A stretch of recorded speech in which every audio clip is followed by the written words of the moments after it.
Today on Jeremy Rewinds, we're going over 10 pickups that I'm gonna add to the collection. Okay, we're gonna take a bit of a right-hand turn, maybe a left-hand turn. I'm not exactly sure which way we're turning. Turn, keep turning, keep turning. I keep staring over here when really the camera's right over there, and I gotta keep my mind turned.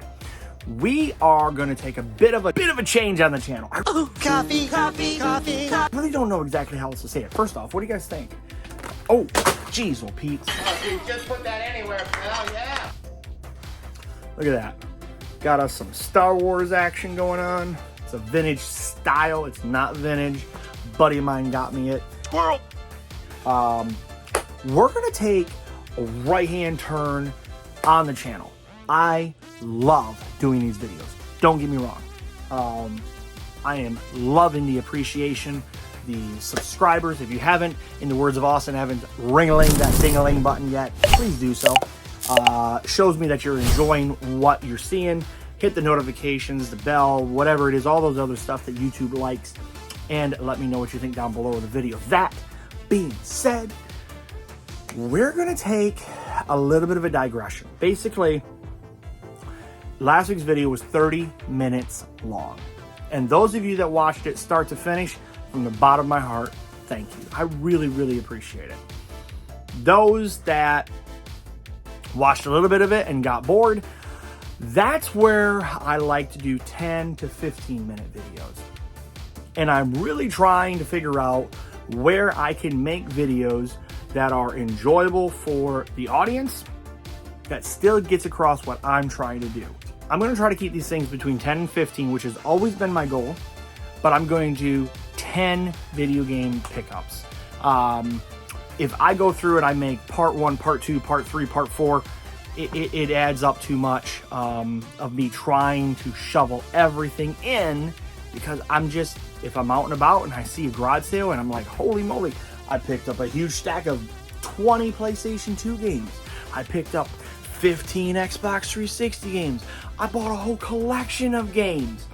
It takes a lot to go through that, and I don't want to just burn through it like I've been doing. So, going forward, 10 to 15 minutes are gonna be these videos. I'm gonna push as hard as I can to get there. We're already almost now 3 minutes in on this one, so this definitely will be a little closer to that 10-minute mark. But these are gonna be the 10 video games that we picked up for the Game Room collection today. Access granted.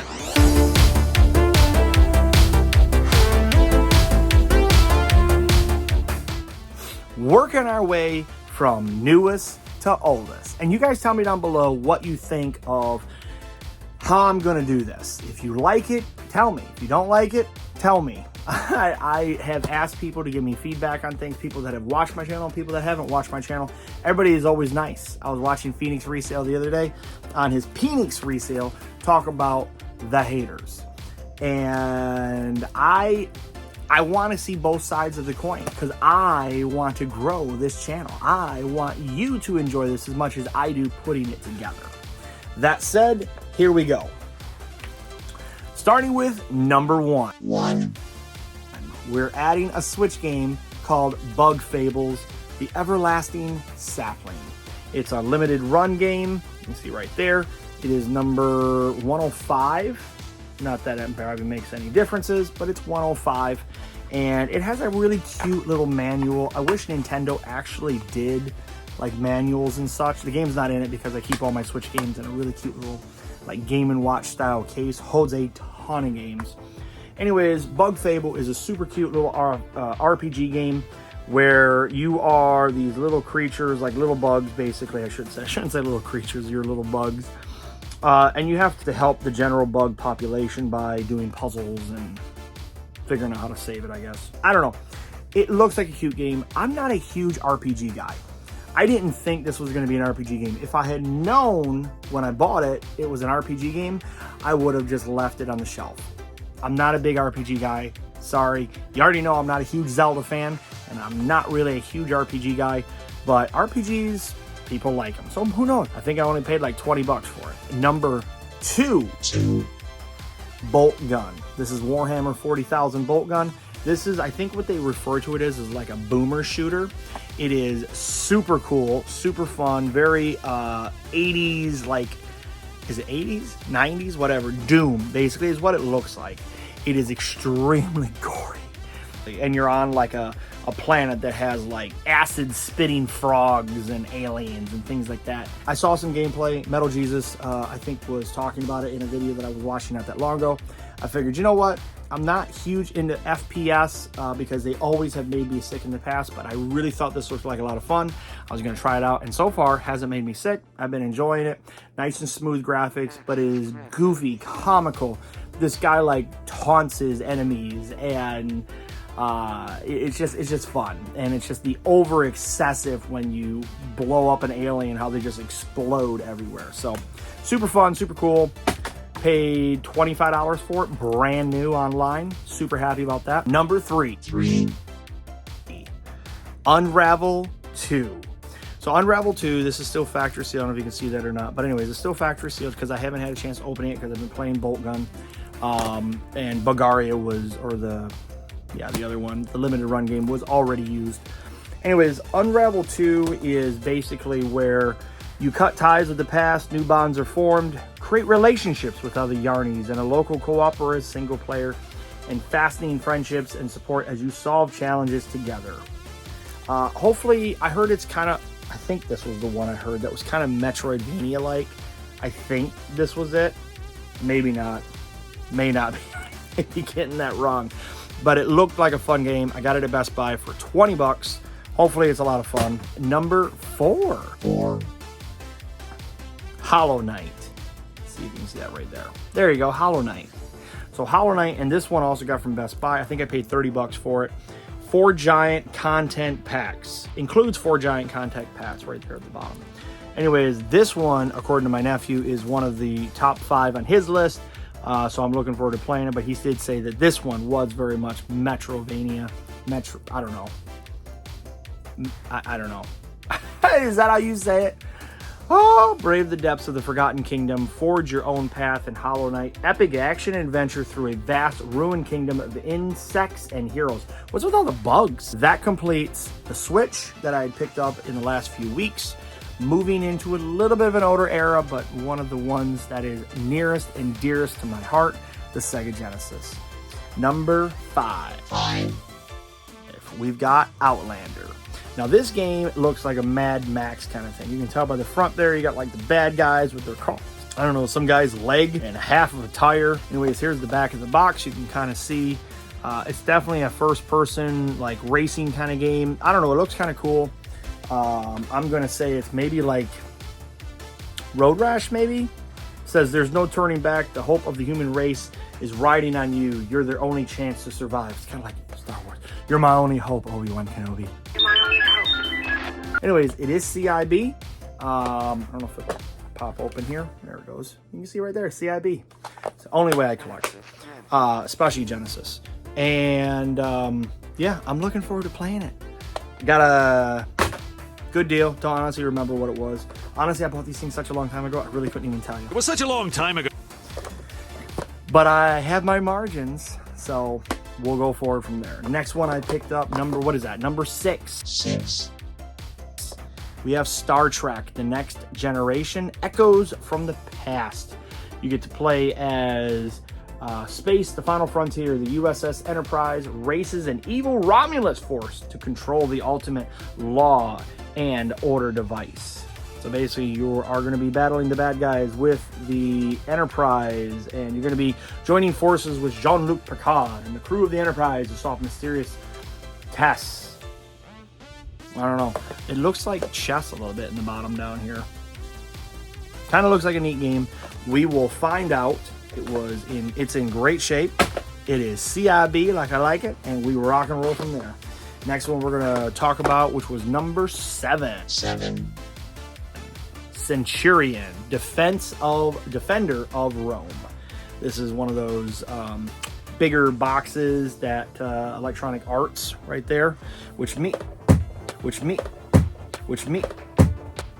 sorry, dropped my game. Which means that the case has got that little yellow tab. If you've never known,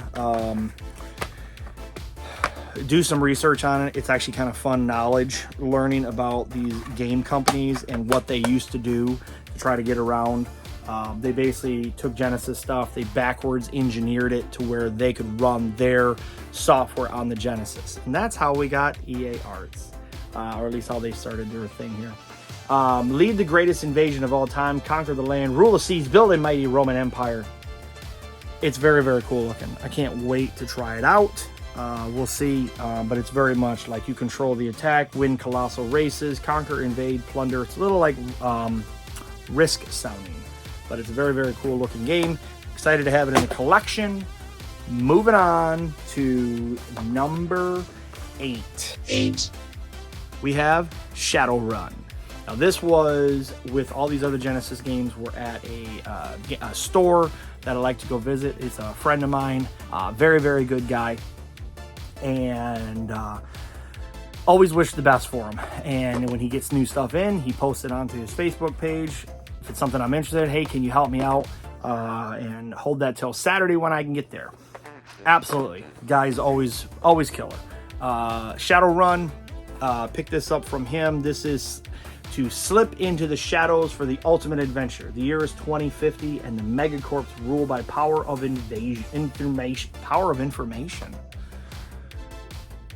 Interesting. Everyone is on file in the global mainframe. Everyone but you and a handful of invisible outlaws called the Shadowrunners. Very, very cool. I don't know. Do you think we're going to dress like this in the year 2050? That's not that far away. It's 2024, so we're talking 26 more years from now. 26 more years on top of how old I am. 43 would be 53, 60. I'll be in my late 60s. Wouldn't that be funny if I was still doing YouTube in my late 60s? Who knows? Maybe. Who knows how long this is even going to be around? YouTube might not even be around any longer after. I mean, who knows? We'll find out. Number 9. NBA Jam Tournament Edition for the 32X. The Sega Genesis was trying to figure out how to maintain its life. Sega does what Nintendo don't. What Nintendo don't. Ooh, I'm falling over. And so the Genesis came around with this adapter, which was kind of I hate saying a fail.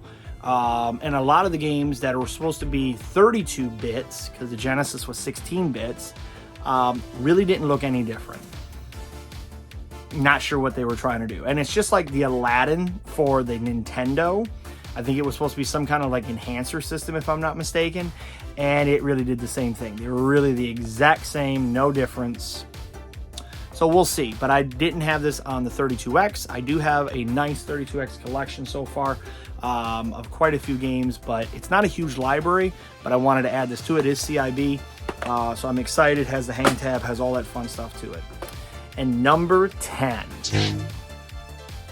we have this thing.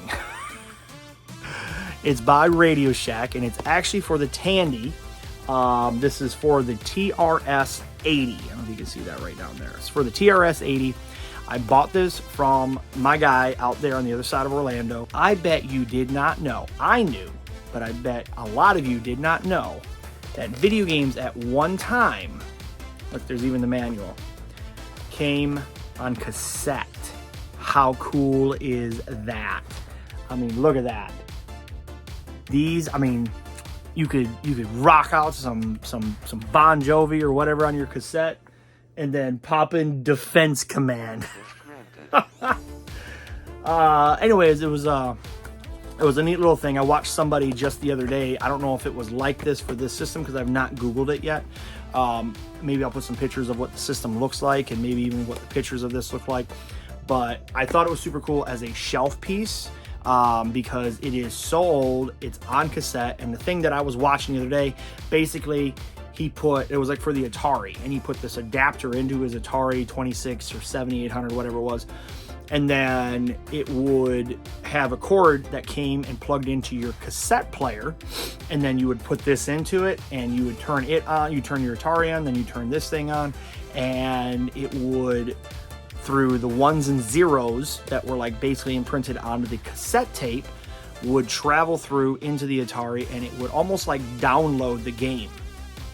No joke, like to the thing. And super, super cool.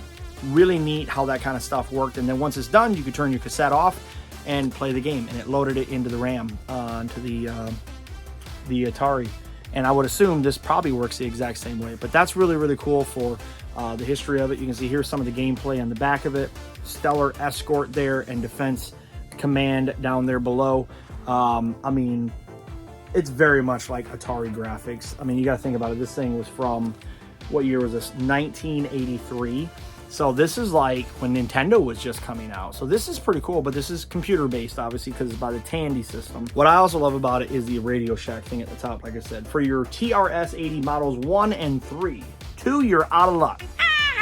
Anyways, that completes today's video. I hope you guys enjoyed the video.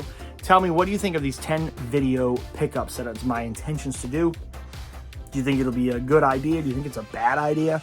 Do you also maybe tell me down below if one of these games really spoke to you? What did you think about this relic from the past?